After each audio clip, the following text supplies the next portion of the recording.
I said to my colleagues yesterday, you have to be lenient with the students and you have to be lenient with yourselves. I told this to our colleagues, right? Some of the younger colleagues, because it's stressful for everybody.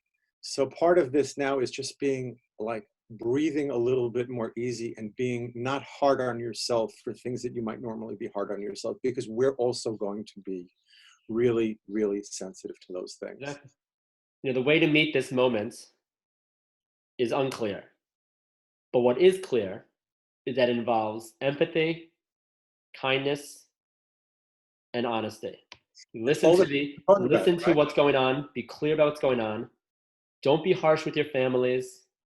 Help people when you can, and just be empathetic. This is an extremely difficult situation for you, your families, your communities, this country, and all of humanity. And the more kind you are both to yourselves and the people around you, the easier it'll be to get through all of this. Wow, I think that's a great place to end. If anybody wants to Well, I talk have to one more comment. I wrote something down. oh, wow, One more thing, you as read Steve that? Jobs used to You read say. that? I'm hardly Steve Jobs. Here's what I have to say. Now, I've been talking about this with Professor Kohlbrenner, with my family, with a lot of folks. I study the relationship between literature and history. That's what I've always studied. I've studied a lot about World War II, the Holocaust, and one point that has always fascinated me but has become clear in the past week is that moment of transition from normalcy to an extraordinary situation. When does it happen? When does my normal routine end and history with like a big H begin? And it's never clear. One question that's often asked about people who live through emergencies, people who live through refugee crises, people who live through the Holocaust, people who live through major wars is, why didn't you know? Why didn't you run away? Why didn't you prepare better? And they always say, I don't know. I was busy getting my education. I was busy falling in love. I was busy taking care of my kids. That's life. And life doesn't end. But history, when it comes at you, it comes at you very fast. And we act as best we can with imperfect knowledge, and we act decisively, and we act with urgency. And something that we have encouraged all of you to think about since you started your studies with us last semester is to think about yourselves in a critical light. That means how you stand in relationship to the wider world, in relationship to history, in relationship to the people around you. And I want to give you two big words. I'm going to write them in the chat. You can look them up later. But there are two ways to think about how you stand in relationship to your times and to history and to your communities. One is diachronic and one is synchronic. Diachronic means how you stand in relationship to deep time, how things have developed over history. And we are not the first ones to face what used to be called a plague, what is currently called an epidemic or a pandemic, a widespread illness. In half an hour, I'll be reading with other students the plague of 1665 in London and how people wrote about it then and how we might write about our experiences now. People have reacted in all kinds of different ways to emergency situations. And now it's our opportunity to react in some way today. And then there's also synchronic. Everyone around the world, everyone on this chat, everyone in the university, everyone in this country, and certainly, and even everyone around the world is in the same boat.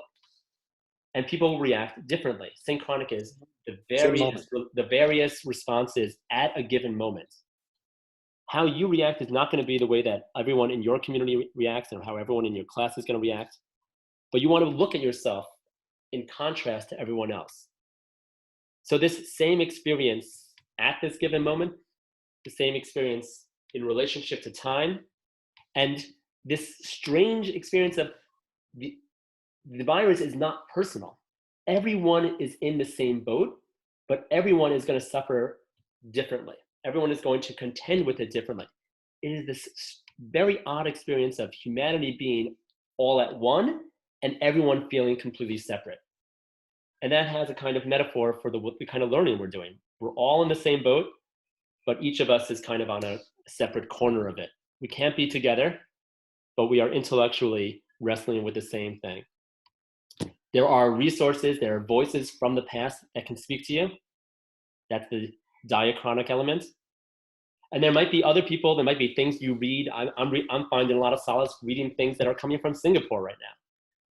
There could be other experiences that are synchronic, how other people are reacting to it. People, maybe if you're Arabic, you're reading about what's happening in Lebanon or happening in Syria, or if you might be reading about what's happening in Italy, if we have some Italian speakers, or what's happening, Talia said, what's happening in South Africa.